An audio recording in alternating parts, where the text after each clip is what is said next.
Welcome to the session today. This is the second webinar in a series of presentations. Today's presentation is focusing on Wagner-Peyser staff processes to serve job seekers and employers. So we get a lot of questions about what happens when a job seeker is referred over or they contact staff. So that's what we're going to cover today, as to what happens when an employer or a job seeker contacts us for help. And we're going to go over those processes that the Wagner-Peyser staff are doing. And this is a high-level overview of the service delivery process. So I do want to state at the very beginning, we are doing everything in the training region. This is our training region for the portal. So please, if you are at home or you're in your offices and you're using a production, please do not put any fictitious data into production.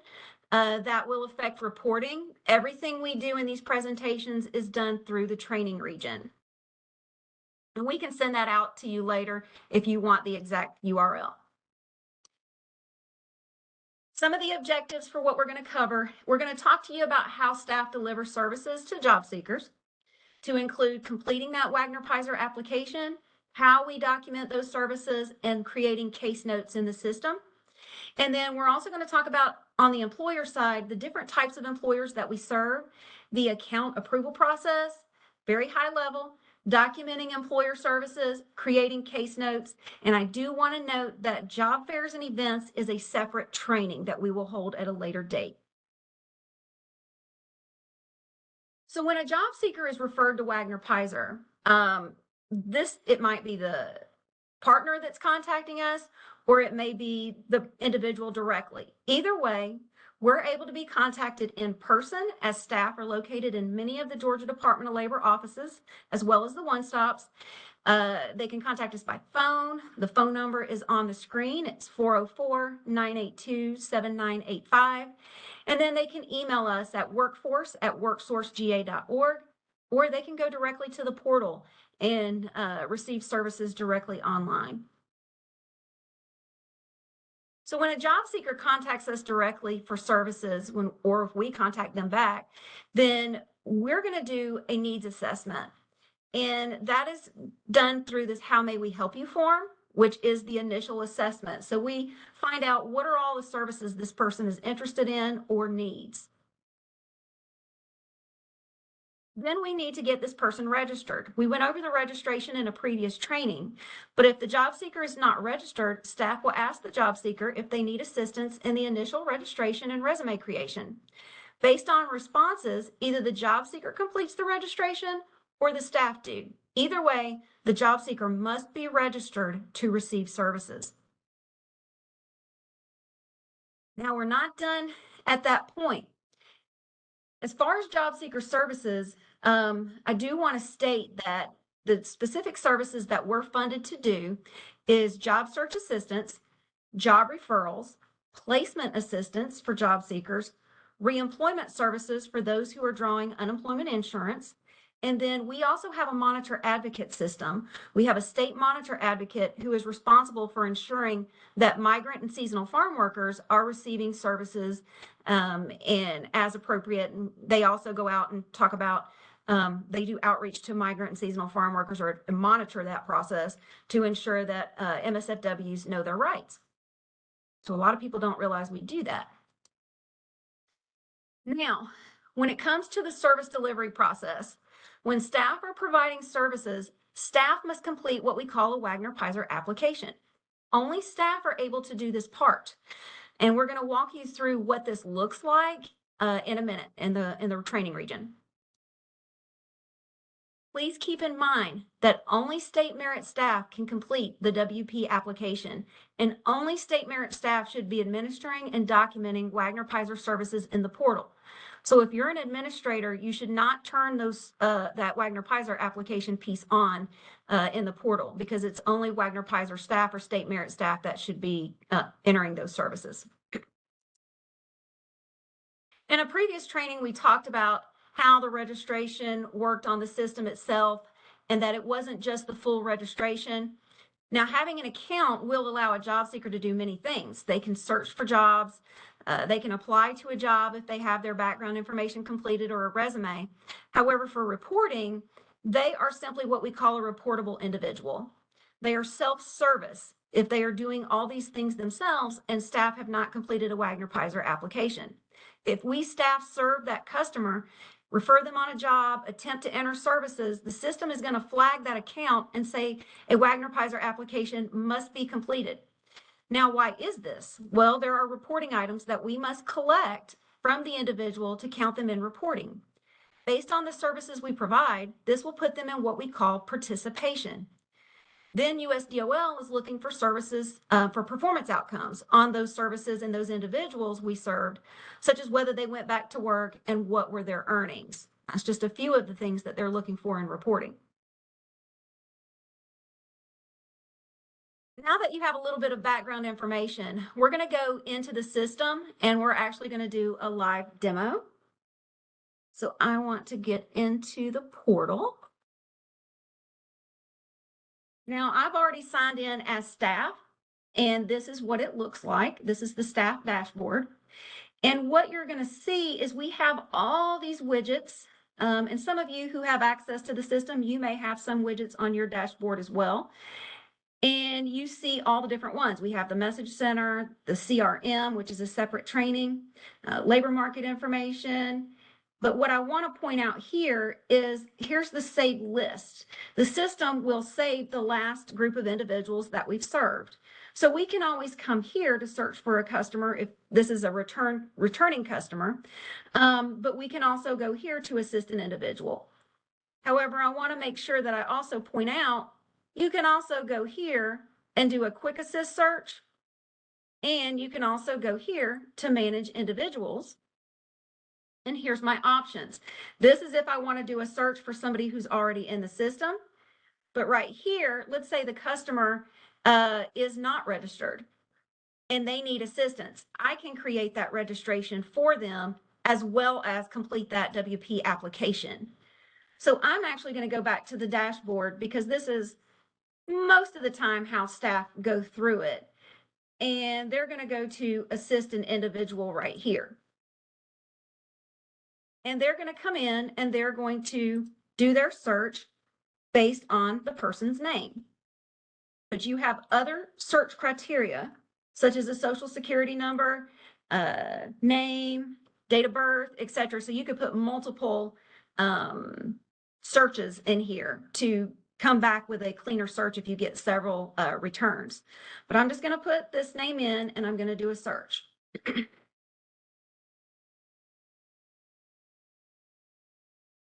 Now this is the individual that I'm looking for. And what I'm going to do is I'm going to select their username so that I can get into their profile.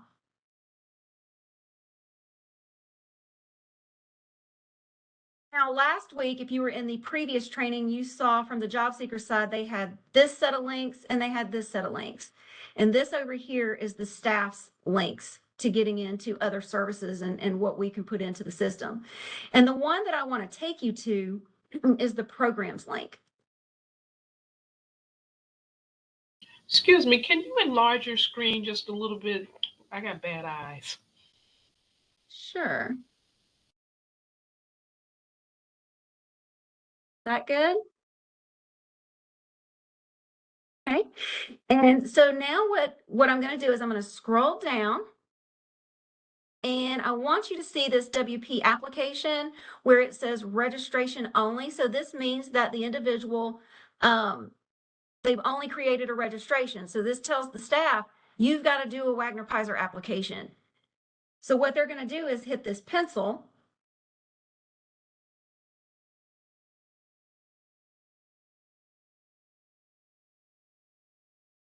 And then I'm going to scroll down, and this is where I can see where they initially started that registration and the application date. I'm just going to go in and put today's date, and I'm going to put today's date for the Wagner-Peyser eligibility date. I'm going to put in my region, my career center, and then I'm going to hit next.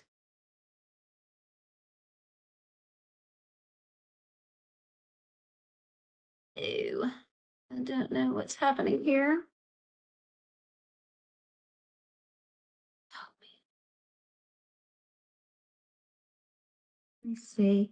This one had an older registration on it. Let me see.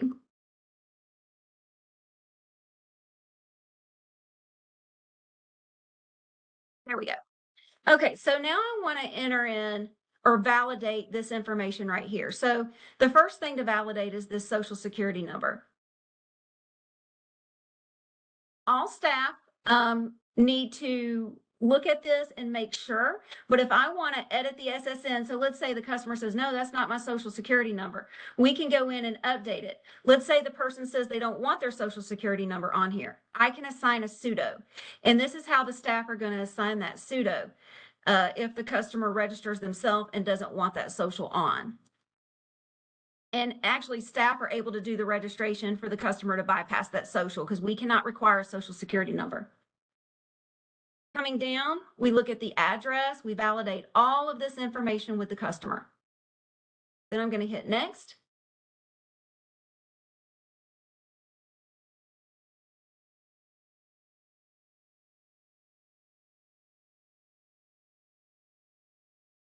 And I'm going to validate this date of birth. Now, we all have data validation requirements, just like you do on the Title I side. And so we are required to validate this information.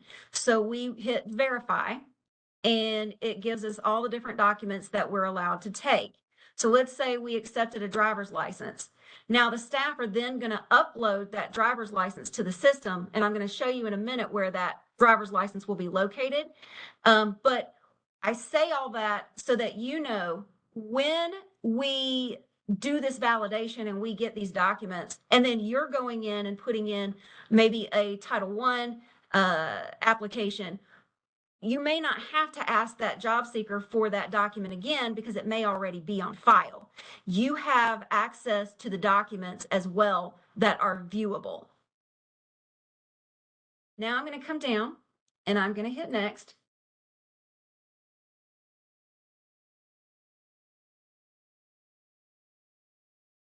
That there's a quick plan hiding. Okay. And then I'm going to validate all of this information. This is the military information with the customer. If this person was military, let's say it was a yes, then I do have to validate that information. Now, we do allow self-attestation, but if the person has the DD-214 or some other document, we can request that. We do first ask them if they have another document outside of self-attestation, but if the person does not, we will take self-attestation. Hit next.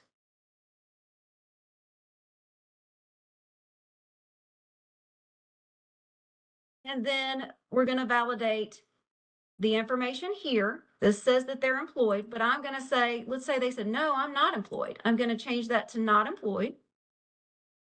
And we're going to need to ask them if they're in a registered apprenticeship program. I'm just going to say no. I'm going to need to ask them about if they are currently drawing unemployment. For sake of training, I'm just going to say neither claimant nor exhaustee. But if they say they're a claimant, then I have to come down here and verify, and I can put a case note in the system. Case notes are allowed for the unemployment insurance because we do Yes, not ma'am. ask them for documents. Yes, ma'am. Please make sure that you mute, and then any questions you have, please put it in the chat, and we will answer any questions at the end. Okay, and then I'm going to come down. And I am going to need to put in the tenure with the employer.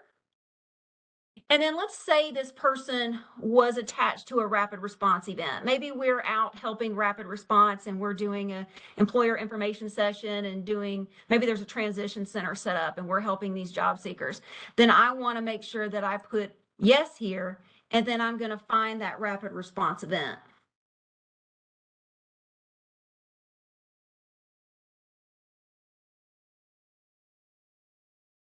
And I click the link and it pulls it right in. Now I'm going to hit next.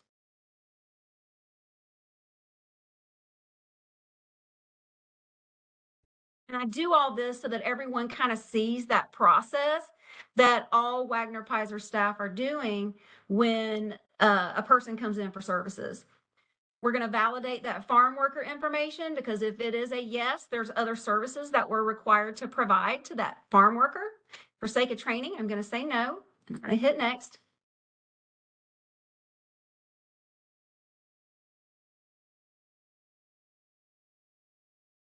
And then I'm going to come down to this education. And I'm going to need to complete this high school diploma information. And then the highest level of education, validate that with the individual. And then come down here and indicate that school status. Then I'm going to come down here and validate all of these questions as well. I'm going to hit next.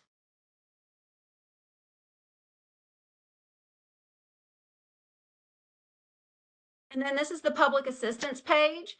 And so if the person says that they're receiving TANF or SSI or SNAP, and it was a yes, I have to verify that information. Again, we will take self-attestation. If the person has another document, we will take that. We will ask them for it first. If they don't have it, we'll take self-attestation. And then I'm going to come down and hit next.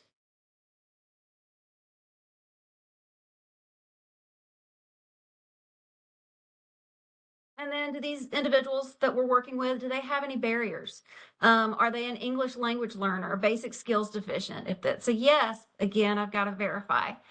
If they're homeless, runaway, foster care, ex-offender, these are all barriers that we are identifying. We also identify some other barriers when in the veteran information. And this will also read over in if this person is a vet, it will write that significant barrier to employment to the record so that we know that we can refer that person. If they're an eligible vet with a significant barrier, we can also refer them to JVSG and they will receive assistance from the Disabled Veterans Outreach Program to assist them with their job search. Also, this gives us an indication of other services that we may want to refer this person to. Same thing down here. These are some of the basic barriers to employment that we ask. And then if there is TANF, we verify, and again, we'll take self-attestation.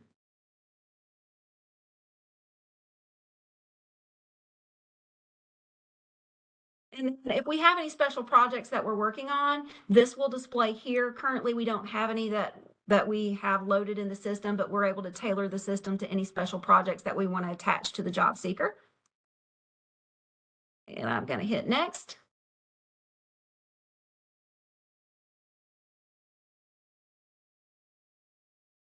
And then here is all the information that we've just put in just for me to review. And then if I am putting someone in case management, I can assign that person to me. That's going to be another training in assigning someone as a case manager and doing case management. But I'm going to come down, and if we've taken any self-attestation, we must get a signature. And so that's 99.9. I think it's every single time. I don't think anybody's going to have all these documents. So if any one item is self-attestation, you've got to get a signature. So from the staff side, I hit capture signature and I hit manual, and I can save this as well. And then I'm going to sign my name. Let's just say that's what it is. And I hit apply.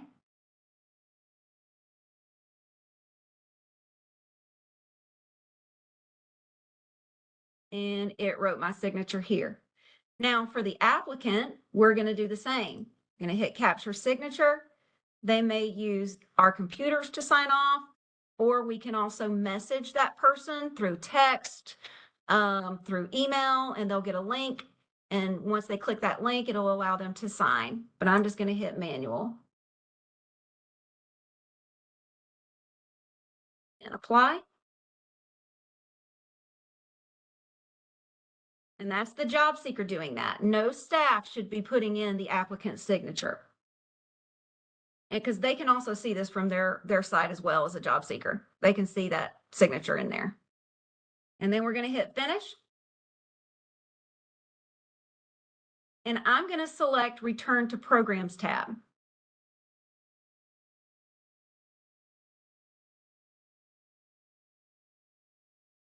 And if I scroll down, it's still loading a little bit. There we go. It's going to show complete. And that's what we want to see on the Wagner-Peyser side, that this registration and this Wagner-Peyser application is complete.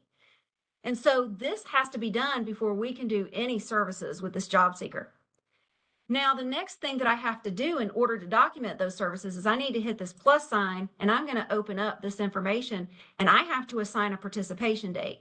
So I'm going to create a participation. And I'm going to do today's date.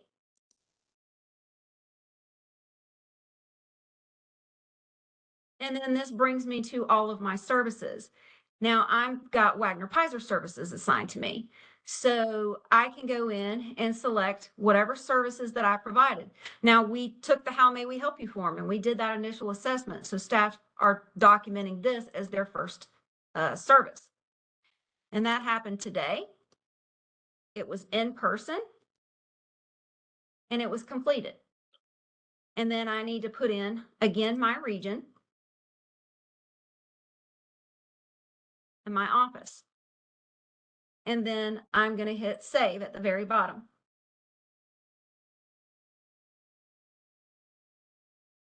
Now, if I scroll down, there's that participation date.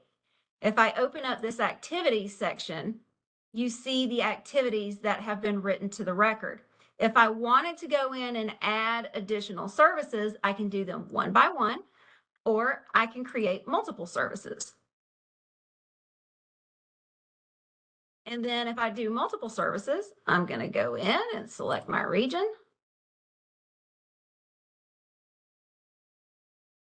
And then I do want to spell out this WPRS and RESEA. That is worker profiling. So when a person files for unemployment, there is an assigned profile score based on their industry and skill set, education. It's a whole bunch of factors that determines that score. If they fall under the profile score, they are profiled and they are sent a letter telling them that they are required to report for services, and that is at the Georgia Department of Labor. It's at the Georgia Department of Labor because Georgia Department of Labor expanded their RESEA program, and when they expanded it, they included worker profiling, and so they're doing that statewide. Since they're doing that statewide, we are not mandated to do this part, so they are actually performing those services. So if I scroll down, I'm going to come in and I'm going to look at how am I providing this service? Am I doing this in person, virtual, etc.? I'm just going to say in person. And then let's say maybe I provided an orientation. Maybe I gave them some labor market information. Now, again, if I want to connect a rapid response event, I can click that here. So let's say they're in a transition center. And we're providing all these services at the transition center.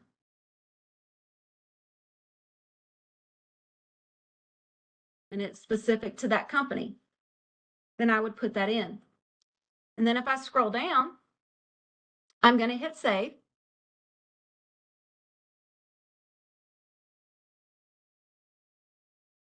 Then here is all the services that were written to the record. And I do want to show right here, this is where it shows the first activity. And then you're also going to see the status as complete. The PE means it triggered program entry, and the EE means it extends an exit. So those are all reporting items. Kind of like you, if you're in Title I, you all have kind of similar restrictions on that, and certain services put someone in participation, and it also extends that exit. The good news is both of our services together, because we're all in the same portal, they're extending each other's participation, so someone's not exiting. Okay. The next thing that I wanted to show you is how we help job seekers look for a job, right? So that's our whole premise, that we are here to do the labor exchange process and help them find a job. So we've done all this other part. We've given them an orientation. Maybe we've helped them with their resume. We have done initial needs assessment on them, but now I need to go in and help them look for a job.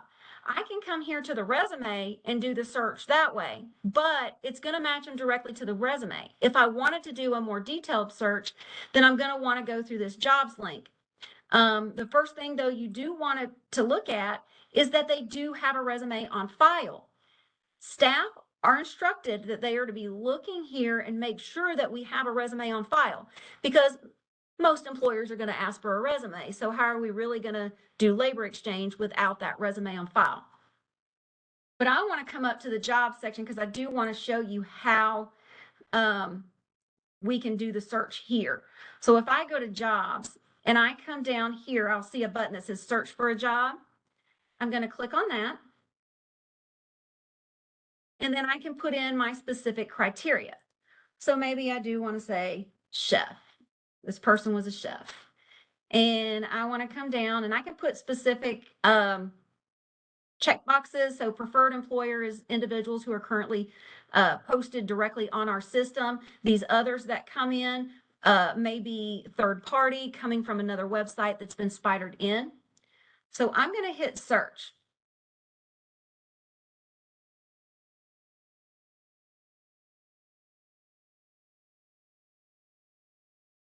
And then here's all the jobs that are going to display. You see that little star right there? That tells me that this is a job that's posted directly on our site. And staff are instructed that we need to be doing that first. First, look to see if we have an employer that's posted directly with us that we can match to those jobs before leaning on any external jobs. But if we don't find anything in the system that we can match the job seeker to, then we would want to look at some of those external pieces. So I'm going to hit the link for chef.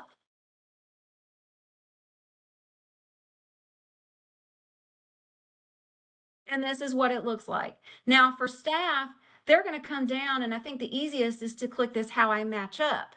And this will tell them basically how well the job seeker matches to the position. And it does a comparison down here. So this person has 36 months of experience. This person has, they're looking for this much money, the job skills, etc. So if there's something specified, it will show the match based upon what the employer also presented.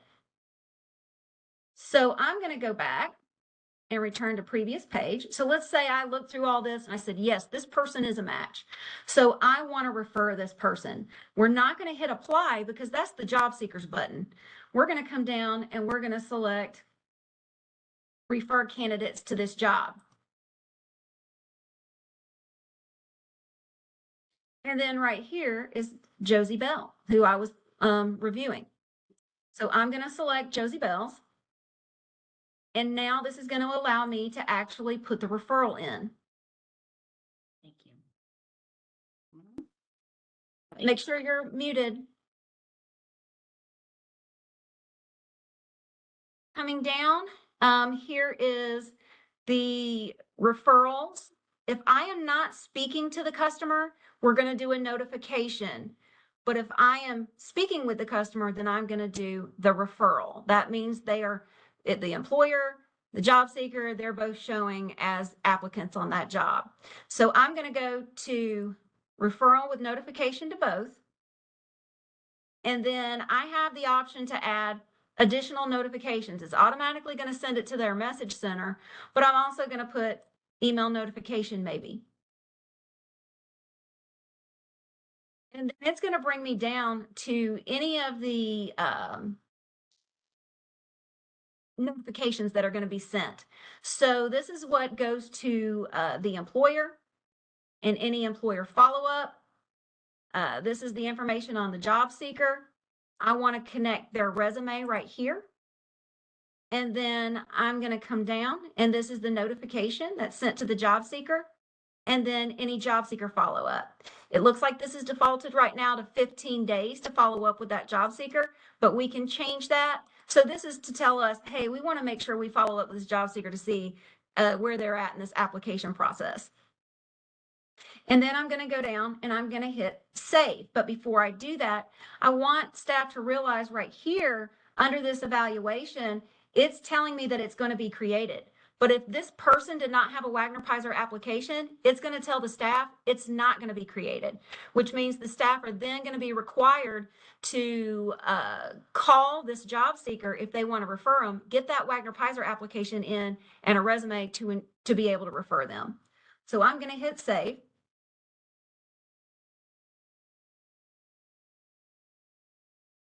And now this person has been referred.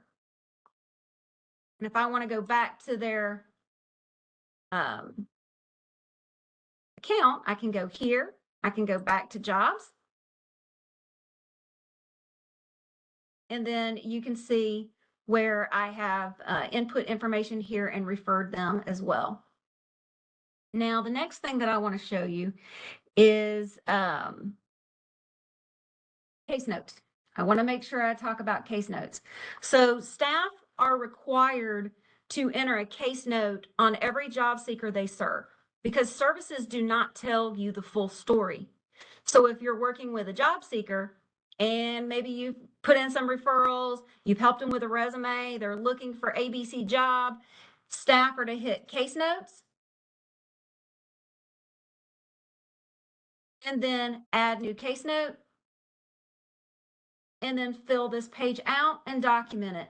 You do have the option to send an email to the customer by hitting create message from case note, but if staff do that, they need to make sure that their case note reads as an email versus just notations in the account. And I'm going to hit cancel. And we'll have a separate training on case notes, case management, and the IEP as well. So now I want to go back because we talked about all this information with the job seeker. Now let's talk about employers. So when an employer is referred to Wagner-Peyser, again, they can contact us via the same methods a job seeker: in person, phone, email, online. Now, the services that we mainly provide to a business is recruitment services. That includes assistance with creating job postings, applicant screening to find suitable candidates, assistance with pulling current industry data to assist with them making decisions on a posting. They also have that ability when they're posting the job. There's some LMI data that presents to them. And then, of course, job fairs or on-site recruitment, which we're going to do some additional presentations on, putting job fairs in the system and in the event system. But before we can do all that, the employer must have an account in the portal to receive services. And so from that perspective, employers may reach out to staff to get assistance with creating an employer account or approval of the account. Staff may create the account for employers who are struggling to create it. However, they still are required to validate and not automatically allow that approved account to go through. They have to do their validation process. And we have a pretty stringent validation process that staff are required to go through. If the employer wants to create their own account, they can do that from the sign-in page. They have the option to register the account.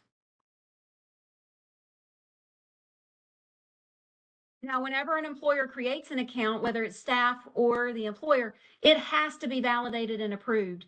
The employer will receive an email indicating that their access rights have, well, they'll get a message in the portal rather about their access rights if they try to post a job in the system or try to look for candidates.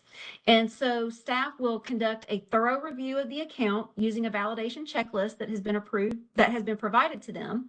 They will call the employer, and then they're required to enter a case note on validation methods when approving the account.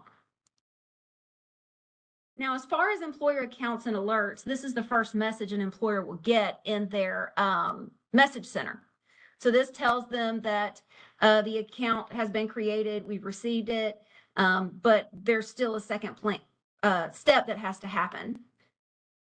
And that's the approval. So in that approval, they'll get another message that says that registration's been validated. And this will notify them that they're now eligible to go in the system and look at resumes and post jobs. Now, in order to review resumes, they do have to have a job posting in the system.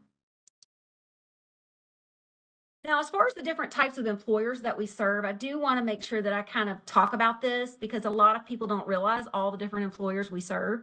But there's various employers that contact the state workforce agency, which is us, for assistance with recruitment. Some are contacting us because they're seeking another avenue to find qualified candidates, and others may contact us because of various programs they're participating in. We also conduct outreach to employers to let them know about our services, as well as market job seekers such as qualified veterans.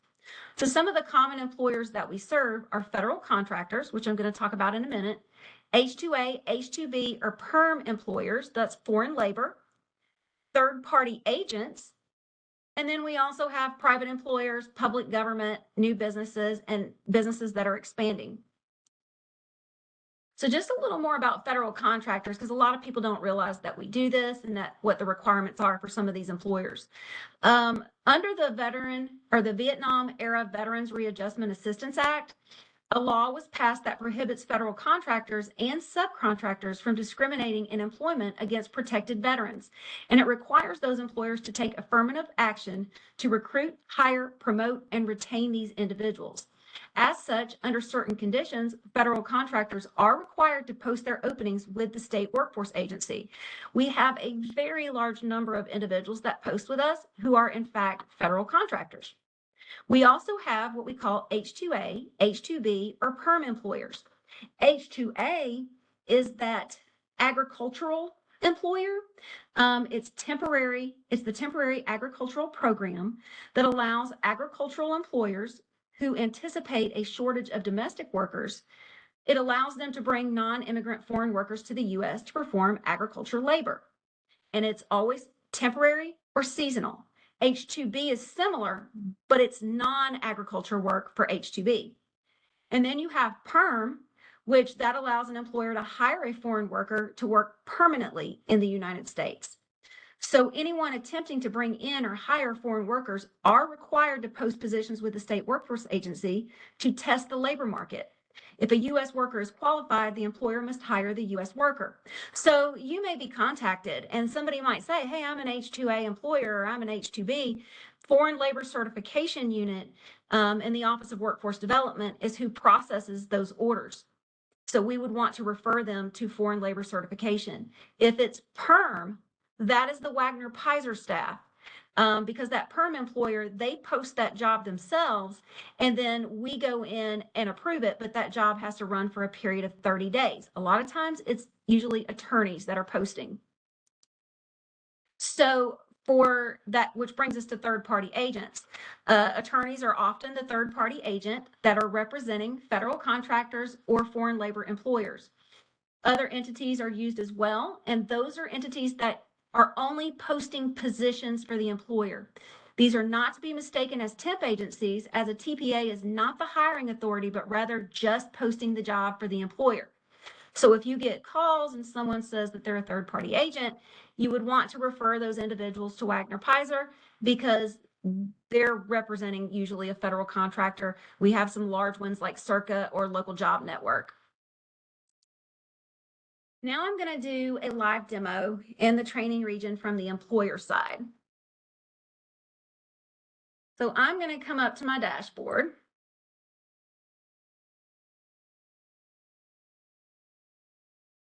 And the last person I assisted with was this job seeker. So I need to go in and release that person.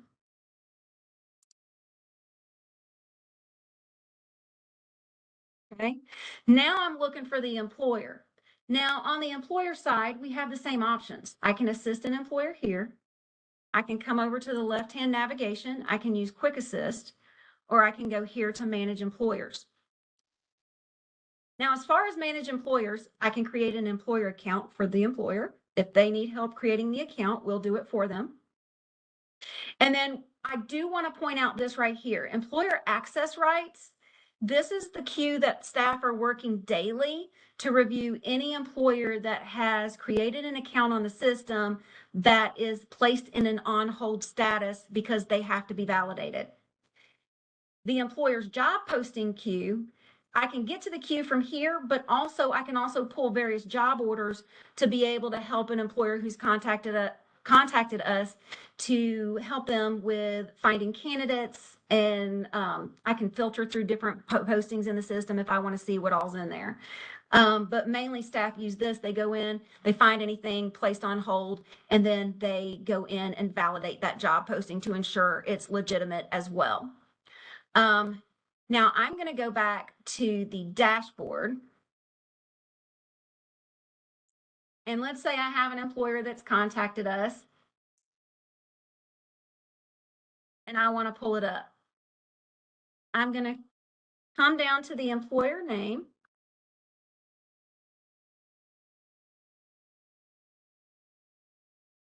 And I can search on other items. If I have the FEIN, I can search on that. And then I'm going to hit search. And then here I can see an overview of those account details. And I see that the account's been enabled.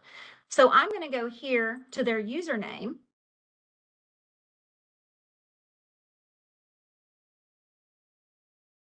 Which is going to pull up all the different links. Now, this is the employer's profile, those first two set of links. And then right here is what the staff also have access to and can utilize. Now, let's say this employer has contacted us and said, I need help looking for applicants. I'm going to go to their job orders. And I'm going to look to see what's open and available. Now what I'm going to do is I'm going to select the job order that I want to look for referrals on, and I'm going to select refer. And then I'm going to search resumes. Now I can conduct various keyword searches, occupational searches. I mean, I could go through all of these, but it would take a little bit of time to do. For sake of training, I'm just going to say I've put some information in and I hit search because I want a good amount of people to show up. Okay. Now, my individuals have come up, and let's say I want to refer them to the job. I can select a group of people.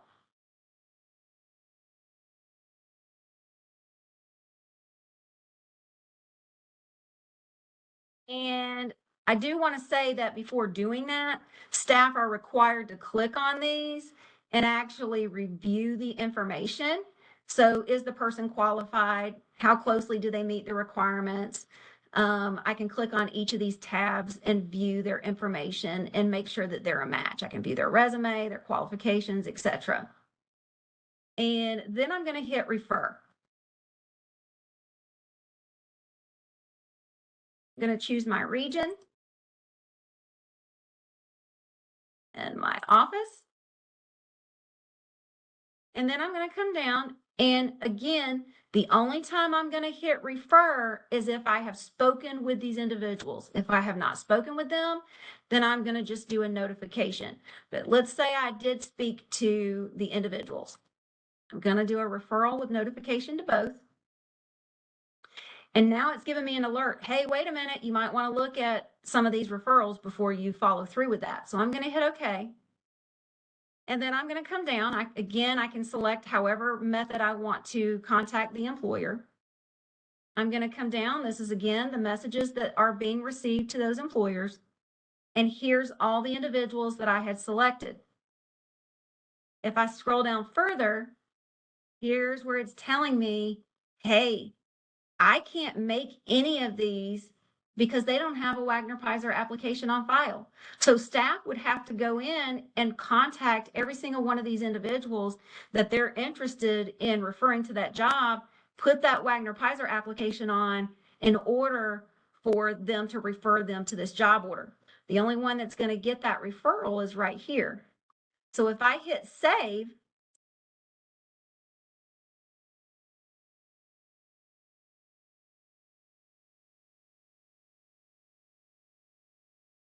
and it's taking a minute.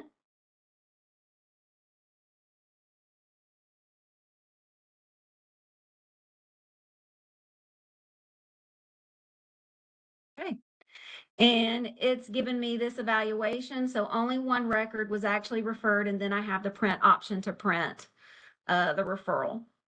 And the job seeker also gets a notification in their message center and the employer. And so they can go to their message center. If you do this in training, for whatever reason, it's not sending that message, but in production, it does. Okay. So now I want to go back to Yummy Brownies and actually put services in. Let's just say the employers contacted us and they have told us that they hired one of the individuals. I want to go to the job order. And I see this applicant right here. So if I hit applicants,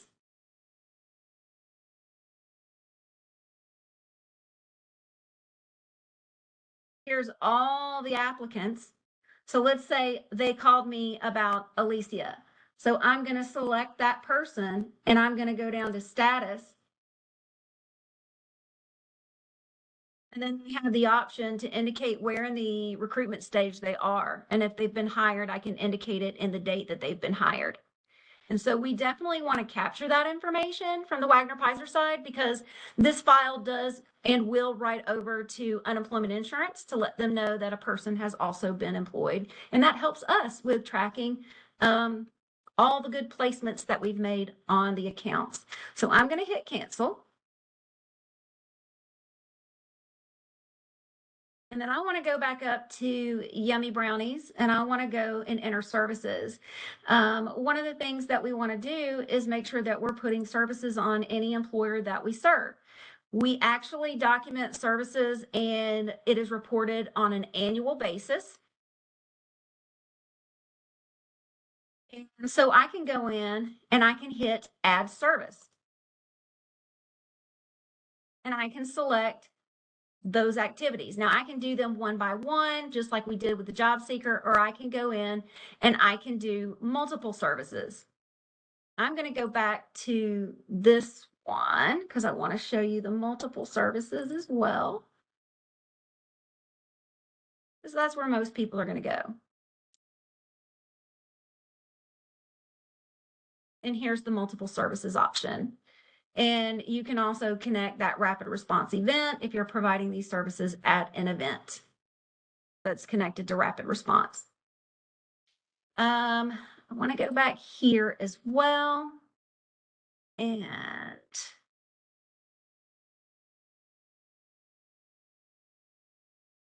we also have the option for case notes. And the case notes option is right here. And staff are required to put case notes in when they are serving employers. Again, services only tell half the story. And so it's important to put a case note, but it's the same option we just showed you in the job seeker record. It's the same pop-up that comes up and then you add your case note. And you can create an email on that as well. Now, I do want to say this, in both accounts, the employer and the job seeker, you'll see a tab that says document staff. So that's where all staff will go to when they've got a specific account pulled up to view any documents that have already been submitted. And I meant to tell you that on the job seeker account. Now, let's see. I want to go back. And I want to see if all of you have any questions.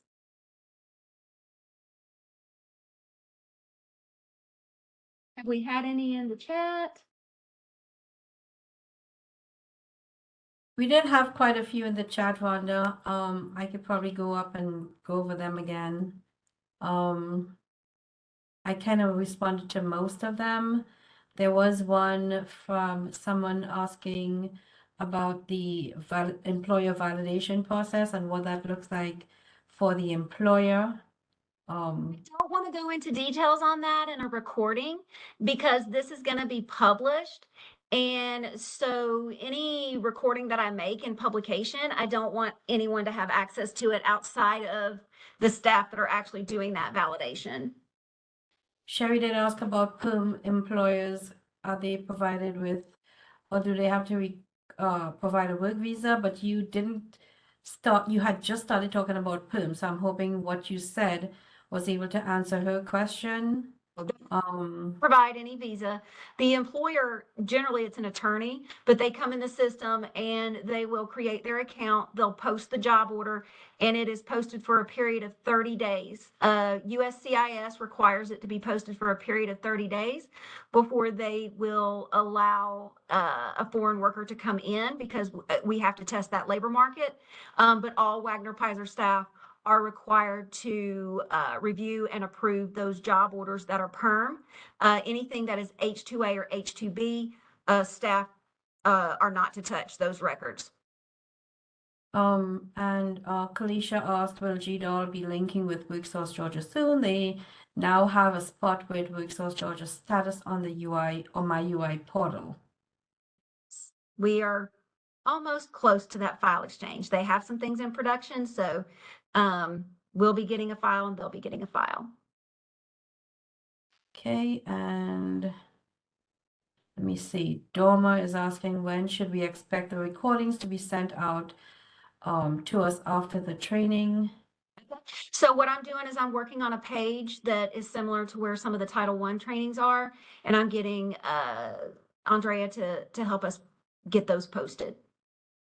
Okay. And Anthony Sims is asking, are only Wagner-Peyser staff able to refer job seekers to employers since a Wagner-Peyser application has to be created? Correct.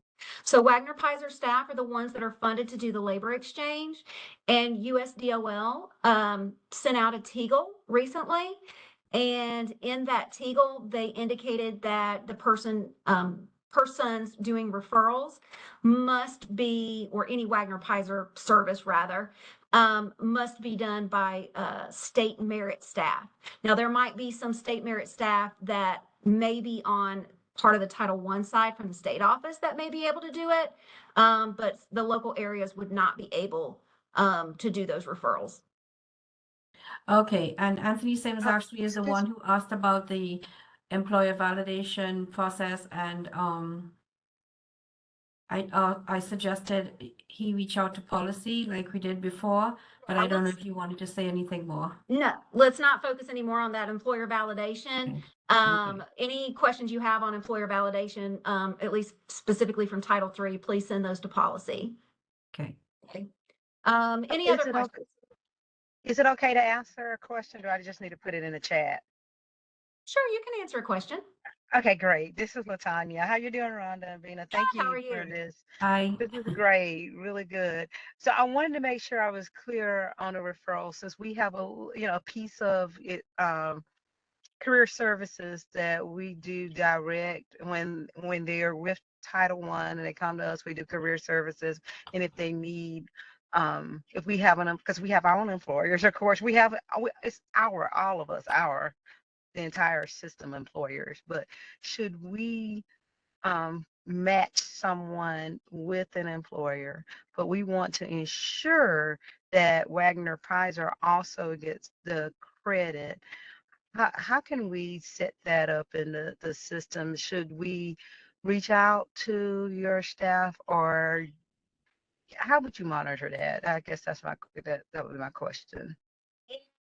With that recent Teagle that came out, it kind of throws a wrench in some things, because you won't be able to have access to the Wagner-Peyser module.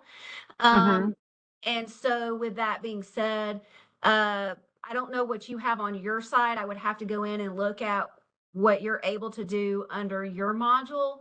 But I know, at least from our side, if we try to do a referral to a job, it's going to stop us and say that Wagner-Peyser application is required. And in that instance, if you're receiving an error message like that, then you would need to send an email, or we can come up with a process to make it easier as far as how that referral would go to the Wagner-Peyser staff. Because I think I'm kind of looking at some of these referral processes from both sides, like how we're referring people to Title I and how Title I is referring people back over to Wagner-Peyser. And I think that that's a work in progress.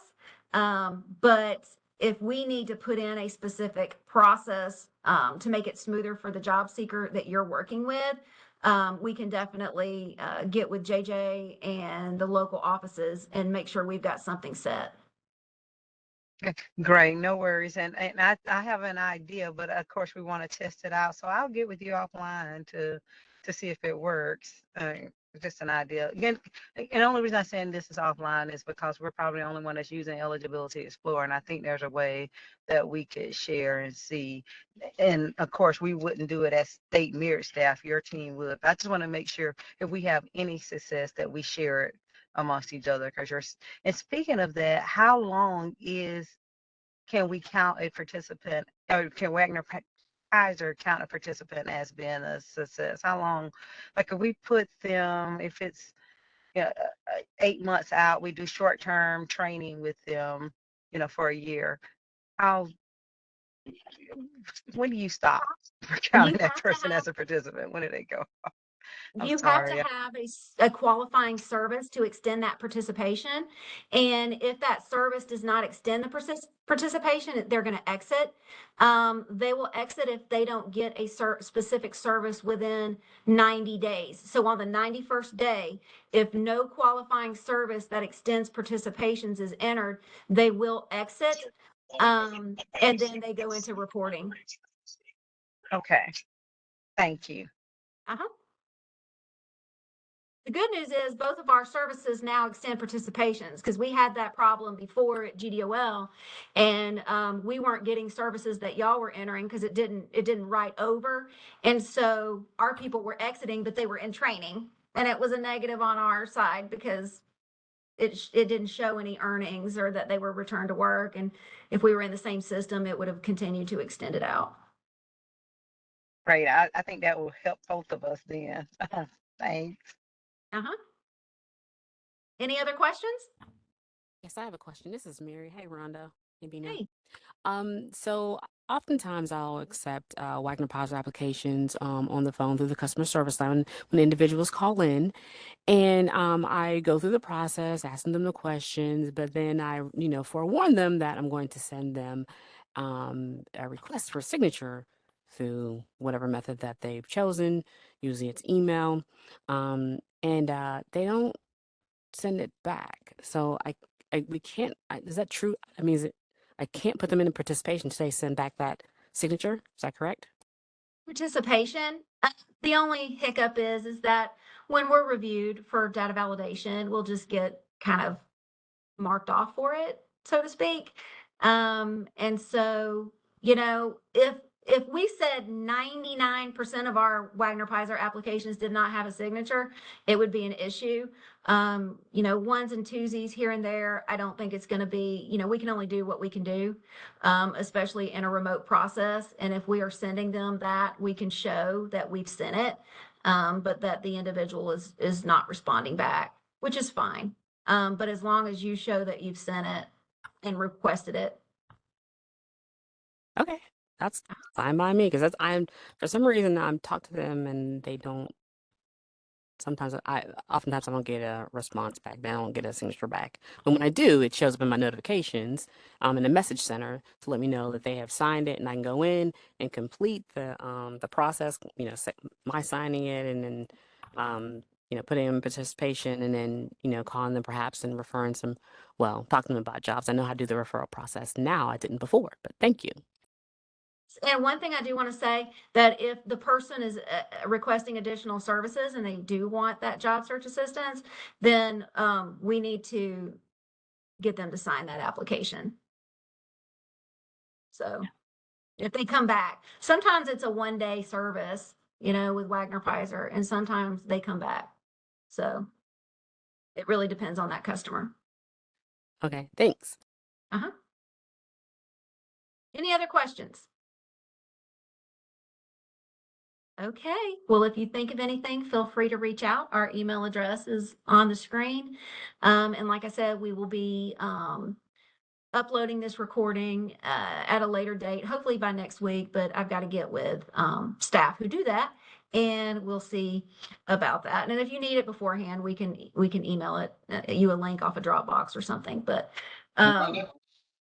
Hey, this is John. Sorry. I was just thinking of when you went through, and I'm forgetting exactly where you were, but you were checking I don't know if it was a service for participation, and you said there was something that you checked that would potentially extend participation or something toward where That's they the would exit. Wagner-Peyser. I'm trying In to the the services, Wagner-Peyser. Services. Yeah. in the services and the activities, it's, On the left it column, will right? tell you. It has the EE for, extends exit. Oh, so and that's it's all, you have to always- check that in order for it to take? No, I was showing you that it's flagging it so that you know it extends a participation. Oh, because of the activity, right? Right. Gotcha. Okay, thanks. Yep. And we have a document that's out there with a WIG that, we have all the services listed, and, if it starts a participation, it's all in that WIG in that document. All right, cool. Thank you. Uh-huh.